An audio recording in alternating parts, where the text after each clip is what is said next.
Alright, y'all, I'm coming at you with a little bit of a different type of story today. Today we're doing a little bit of a car session, and I'm going to tell you about the story how me and my buddy saw Skinwalker. And perfect setting, we're in the place where we saw it.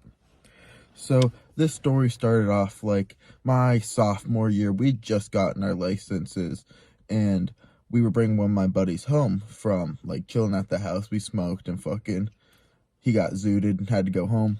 So we drive like 40 minutes to his house. It was just like a few towns over. And pretty much on our drive back, like we went and picked up some weed. We got like a bag, half ounce from our buddies.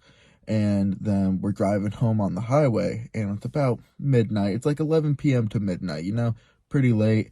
We're a little zooted, a little bit of highway fucking delusion or whatever they call it. Highway hallucination. And we're driving by and we're going through like this big patch of woods, and we see on the bank just like a big figure with big red glowing eyes, and we're watching it for a good 30 seconds to a minute as we're driving by. Like as soon as we saw it, we just kept watching it driving by, and it didn't move at all, and it was just like a big fucking 10-foot dark shadow of a figure with growing red eyes. And we've driven by that all the time during the day, and there's fucking nothing there. It's just woods. It was right on the edge of the wood line on like a bank. And we both look at each other like, what the fuck was that? Like, completely thinking we're going insane. And the whole drive back, we're just like, dude, what the fuck was that? And we get back to his house, and one of his girlfriend's like friend's dad is big into like cryptids and shit like that. He claims he's an indigo child, and we like ended up talking to him about it. He started telling us about like the Bennington Triangle and how there's like been a bunch of sightings of skinwalkers or wendigos in that area, and like a lot of people have gotten missing. So we kind of started looking more into it, and we're like, yeah, that's fucking exactly what we saw. Hold up, y'all. I'ma start this sesh off right there. If you got something to smoke, pack it up and take a little sesh with us.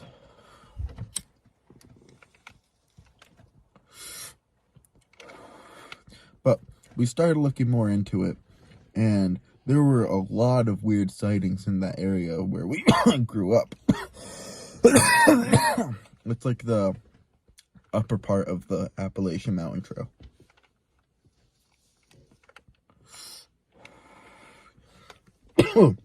Whew. And then about a week later, we were driving home. This was right excuse me, this was right by his house. There's a hill up by my buddy's house, and then you turn onto his road, and his house is at the end of the cul-de-sac. So we're driving up the hill, and it's completely dark out. It's very cloudy. You can't see any like stars or anything in the sky. And we just see this big, just fucking, like, red and blue fucking lights. And they were changing, like, in a circle. And it wasn't just a singular light. It was, like, I don't know, 5 or 6 sitting, like this, going, like, red, blue, red, blue, red, blue, green, like, different colors. And we watched it the whole time. We slowed down the car and just watched it, because no one was coming. It was, like, a fucking old side road, and we're like, what the fuck was that? I got a video on my phone somewhere of it. I'll have to look. That was so many years ago. I have so many more pictures and shit. But that kind of started my interest in, like, I don't know, paranormal, fucking cryptid. Paranormal, fucking cryptid. I don't know what the fuck do you call like aliens and shit? I don't really know. But pretty much after that, we went and talked to our friend's dad again, and he's like, yeah, my buddy from the Coast Guard said there was something flying over, like, they took a few of their jets out and helicopters and, like, went to check it out. We're like, what? Like, really? And he had, like, proof that that's what happened. Like, we saw the call, and like we knew the guy was actually in the Coast Guard, because it was just like one of our buddies' older brothers, and it was just fucking crazy. And he started telling us some weird stories about all the shit like he's been through. One of them was like when he was younger, there was this child that got kidnapped and they were gone for like a week. And one night in his dreams, like he was floating over this fucking van in the back of a field. And that's where the girl was. And the next day, they found the girl in that van, all cooped up on the same farm. And there's just weird things like he could be making up, yes, like and from being then and finding out what happened. But it's also like, why would you? You're a fucking grown ass adult. Why would you make something up like that?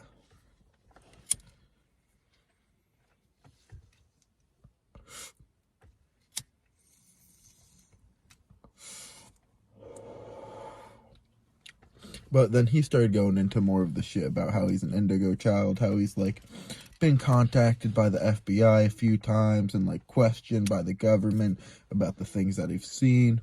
And I don't know, you always kind of have to take that shit with a grain of salt. You can't believe all of it, but obviously there's some sort of truth to it, because if not, they wouldn't be fucking telling it.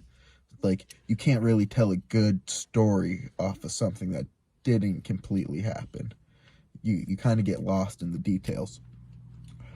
But I think that's going to do it today for our little video. I hope you guys have a good one. Don't forget to like, subscribe, and I'll see y'all in the next video.